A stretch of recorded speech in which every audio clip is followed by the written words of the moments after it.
c'est clairement une opportunité pour les porteurs de risques, pour les assureurs, qui souvent étaient positionnés sur ce marché d'épargne retraite, je dirais, de manière assez stagnante. Les acteurs existants du marché de l'épargne retraite étaient dans un immobilisme que la loi Pacte a chamboulé et qui les a obligés finalement à innover sur des nouveaux produits.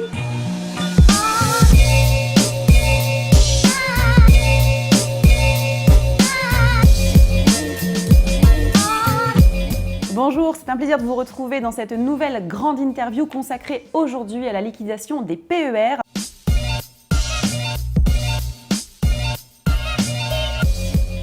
La loi Pacte, vous le savez, elle a instauré un nouveau climat dans les entreprises et leur développement. Cette loi a permis une certaine souplesse en permettant une sortie en rente ou en capital. Et pourquoi pas un mix de ces deux solutions. Quels sont les enjeux, les contraintes, les opportunités? Pour faire le tour de ce sujet, à mes côtés, deux invités. Béatrice Honoré, associée chez Deloitte. Bonjour. Bonjour Fanny. Enchantée. Et Michel Morier, Product Marketing Manager chez Cegid. Bonjour Michel. Bonjour. Alors merci à toutes les deux d'être présentes. Je vais commencer avec vous Béatrice pour revenir un petit peu sur la loi Pacte. Qu'a-t-elle transformé précisément concernant notre sujet du jour, la liquidation des PER? Merci Fanny. En effet, la loi Pacte, ce qui est intéressant de voir, c'est qu'elle a permis d'apporter la sortie en capital, qui est très nouveau par rapport à la problématique des rentes viagères.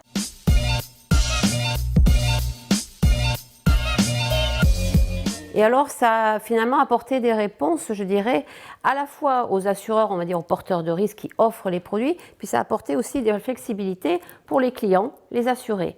En quoi ça a apporté de la flexibilité pour les clients et les assurés? C'est qu'ils vont pouvoir aujourd'hui travailler par rapport à leurs objectifs de vie, tout au long, je dirais, de leur carrière, sur les arbitrages entre qu'est-ce que je mets en épargne et qu'est-ce que je mets en épargne retraite, qu'est-ce que je veux avoir en capital et qu'est-ce que je veux avoir en rente viagère. Parce que, bien entendu, selon que vous fassiez des versements obligatoires ou des versements libres, la problématique de la fiscalité et de la sortie en rente, en capital ou en rente est différente. On a quand même des règles différentes par rapport aux différents compartiments qui existent dans ces produits d'épargne retraite. Et si on revient précisément sur les contraintes, les opportunités sur l'évolution de ce marché des PER? Alors, les contraintes et les évolutions, bon, aujourd'hui, il y a une fiscalité qui est assez complexe quand même. Ça signifie qu'il faut avoir beaucoup de conseils pour pouvoir, je dirais, bien orienter son client. Et ce qui est intéressant aussi, c'est que ça va permettre au client de décider chez quel porteur de risque il souhaite aller. Pour compléter le sujet sur l'opportunité, c'est clairement une opportunité pour les porteurs de risques, pour les assureurs.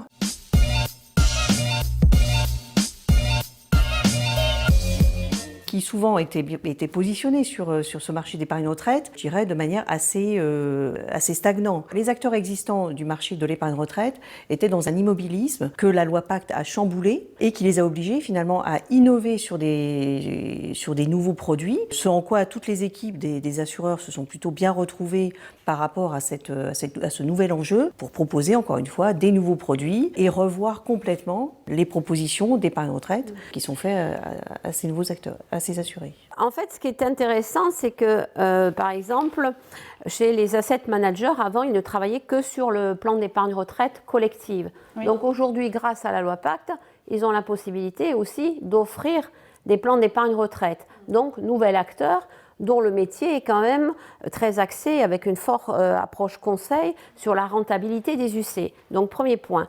Pour les assureurs, ce qui est aussi intéressant, c'est qu'ils vont pouvoir extrêmement conseiller et capter les flux de l'épargne salariale qui peuvent, je dirais, venir alimenter ce plan d'épargne retraite. Même si chez certains assureurs, il y avait une entité d'épargne salariale, ça peut arriver, mais il y a eu une forte reconcentration de ces dernières années où lorsqu'on avait une entité d'épargne salariale, et je peux en parler parce que j'étais chez des assureurs, finalement, après, on a fermé cette entité d'épargne salariale et puis on est allé vers un grand acteur d'épargne salariale. Donc il y a eu déjà une reconcentration des acteurs sur l'épargne salariale, mais les assureurs vont pouvoir aller capter des flux qu'ils avaient mis ailleurs qui vont revenir chez eux parce que les clients étaient partis et on veut avoir toute cette reconcentration chez l'assureur. Donc ça, c'est important. Du coup, on a des solutions aussi pour se simplifier la vie, simplifier les choses, des solutions technologiques. Chez Cegid, vous développez des solutions. Quelles sont-elles précisément? On peut voir un petit peu sur la dimension épargne-retraite. Alors, sur la dimension épargne-retraite, on propose des solutions qui sont dédiées à la gestion des prestations.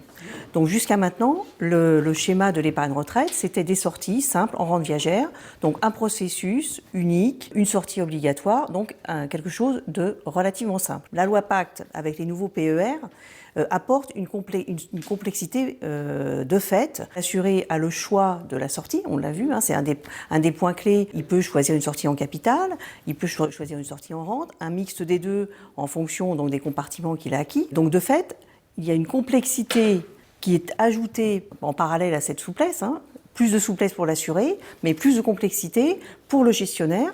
Et cette complexité, on est là pour l'accompagner et pour proposer justement des solutions qui fiabilisent le processus, qui l'automatisent, de manière à ce que le gestionnaire, l'assureur, soit en capacité de répondre de manière fiable et rapide aux problématiques de sortie que la loi Pacte, du coup, induit. Donc il y a de grands avantages à l'utilisation de ces outils, Béatrice. Oui, alors les outils ils sont importants à la fois, je dirais, pour l'assuré et les réseaux commerciaux des différents porteurs de risques. Parce qu'aujourd'hui, finalement, déjà sur l'épargne, tous les réseaux, sauf les réseaux bancaires, sont quand même en avance. D'ailleurs, les assureurs ont beaucoup formé leurs réseaux commerciaux déjà sur l'épargne, mais ils ont accéléré cette formation justement par rapport au plan d'épargne retraite pour aller capter, je dirais, des flux.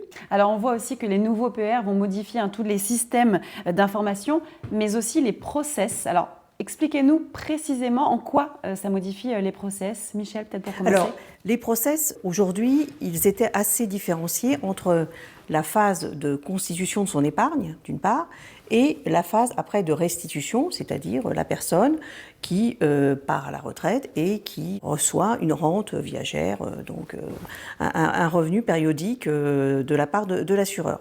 Aujourd'hui, on a vu qu'il y avait plus de souplesse pour l'assuré. L'assuré, il peut sortir des fonds sous forme de capital tout au long de la constitution de son épargne, de manière beaucoup plus généralisée que ça ne l'était auparavant. Donc d'une part, c'est un nouvel élément qu'il faut gérer. D'autre part, au moment donc de son départ à la retraite, l'assuré peut choisir de manière relativement libre des sorties en capital, des sorties en rente, un mix des deux, voire des capitaux échelonnés dans le temps. Donc toute cette complexité, il faut déjà lui proposer de manière éclairée. Et puis d'autre part, il faut le gérer, parce que ça fait beaucoup de combinaisons rattachées à des fiscalités en face qui sont très différenciées et donc très complexes. Donc toutes ces combinaisons, il faut savoir les gérer, les automatiser de manière à ce que la prestation qui sera ensuite versée par l'assureur soit fiable et en plus conforme à la réglementation en termes de fiscalité. Donc tous ces éléments, il faut les organiser au sein d'un système qui peut être en relation du coup avec les différents systèmes d'épargne qu'on a en amont et globaliser toute cette problématique au sein d'un système unique qui permette de maintenir dans le temps les règles propres à ces sorties. Alors même qu'en amont, on l'a vu, un des éléments de la loi Pacte, c'est de permettre d'avoir un dispositif. On a parlé tout à l'heure de contrat chapeau. Oui. Voilà, un chapeau qui englobe différentes formes d'épargne. Ces différentes formes d'épargne, au niveau des porteurs de risques, des assureurs, souvent, elles sont gérées dans des systèmes différents. Donc c'est un élément qui ne va pas nécessairement bouger. Pour autant, pour l'assuré, il faut qu'il y ait quand même une unicité de la manière de gérer finalement ses sorties et ses prestations. D'où l'intérêt d'avoir à un moment donné un entonnoir, donc un système de liquidation qui permette de gérer toutes les sorties, que ce soit les rachats au fur et à mesure de la constitution de l'épargne, les sorties de retraite en fin de constitution de son épargne, tout en sachant que même au moment de la retraite et après la retraite, l'assuré peut continuer à épargner sur son contrat, ce qui n'était pas le cas auparavant. Voilà, donc l'intérêt d'avoir un système unique de liquidation qui gère toutes ces problématiques et qui concentre la maintenance des règles aussi fiscales qui évoluent au fur et à mesure et on voit bien que ça continue. Aujourd'hui, on se rend compte qu'il faut attirer, il faut en parler, il faut sensibiliser dès le début de notre carrière professionnelle à épargner pour sa retraite. On n'y pense pas forcément, comme vous le disiez très bien. Mais avec tous ces nouveaux outils, on parle de la crypto-monnaie, on peut parler aussi des outils de gaming, ce sont des choses un peu digitalisées, puisque la nouvelle génération, elle est digitalisée. Comment, aujourd'hui, concrètement, si on prend vraiment une solution concrète, comment on peut les attirer? Quelles seraient vos idées ou qu'est-ce qui va se mettre en place? Michel.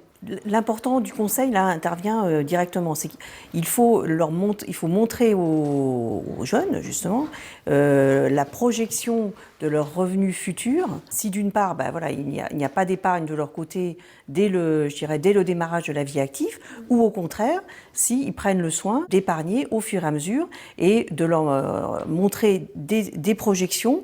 Et donc là, les outils dont parlait Béatrice tout à l'heure, c'est un enjeu capital, puisque c'est des projections, des simulations, de manière assez effectivement visuelle en plus, qui vont pouvoir leur montrer que il est important d'épargner avec l'opportunité de répondre aux problématiques d'investissement, je dirais avec une orientation écologique actuellement. Donc répondre d'une part finalement aux enjeux de la société actuelle, tout en finalement travaillant pour soi-même, en épargnant pour le futur, pour son futur.